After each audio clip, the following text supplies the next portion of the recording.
Salam əziz dostlar.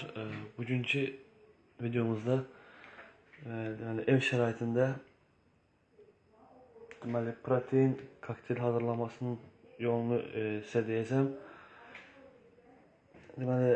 Karbohidratı bol olan, əsas zülalların karbohidratlarla bol olan bir kokteyl hazırlamalıyıq.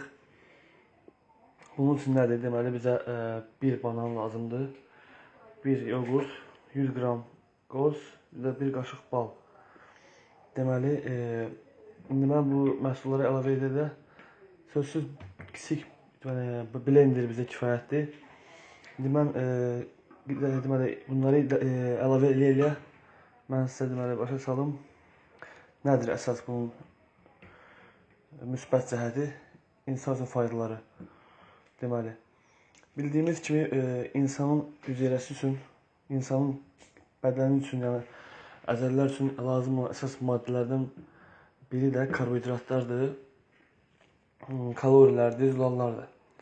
Deməli, kalori nədir? Kalori dedikdə, kalori yəni ki, 1 qram suyun isidilməsi üçün lazım olan istilik enerjisinə deyilir kalori. Hər bir insanın öz bədəni üçün, yəni öz vücudunun kalorisi vardır, yəni gün ərzində qəbul etmək miqdarı. Bu əsasən yaşa baxır, əsasən yəni yaşdır, səkidir, boydur, bunlar bu bir düstur kimidir. Bunu inşallah videomuzda qeyd edərik, baxarsınız. Deməli, bananımızı əlavə etdik. Bildiyimiz kimi bir banan 100 qramdan artıq tutur. 100 qram bananda da bildiyimiz kimi bəzi yerlərdə 88,7, bəzi yerlərdə 100 yazılır. Yəni 100 kalori var bir bananda. Deməli, sonra bizdə qoz var. Bildiyimiz kimi qoz çox kalorili bir tərəzidir. Bir qozda 549-550 kalori var. Sonra yoğurtdur. Bildiyimiz bu yoğurtda 80-100 qram kalori var. Sonra və nəhayət bal. Bildiyimiz kimi 100 qram balda 300 kalori vardır. Və belə götürəndə bir qaşıq balda, bir xörək qaşığı balda cəmi ortalama 60 qram kalori tutur.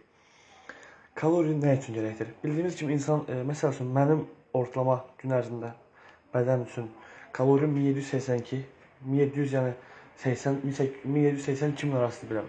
2800 arası miqdardır mənim öz kalorim. Yəni insan gün ərzində öz kalorisindən 500 özü üçün, misal üçün mənim deyək ortalama 1800 mənə lazımdır gün ərzində.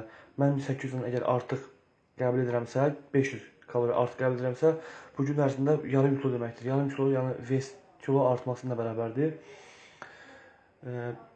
Sonra deməli bildiyimiz kimi bu ortalama indi banan 100 tutdu, 550 qoz, elədi toplam 650, 80-100 yoğurt tutdu. Deməli elədi 750. Sonra nə oldu? Deməli qoz dedik, yəni toplam 800-1000 arası bu şeydir, tutur protein. Deməli bunlar hamısı hazırlandıqdan sonra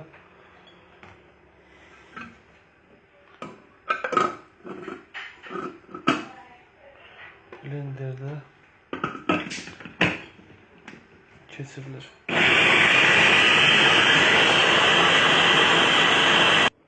Və budur bizim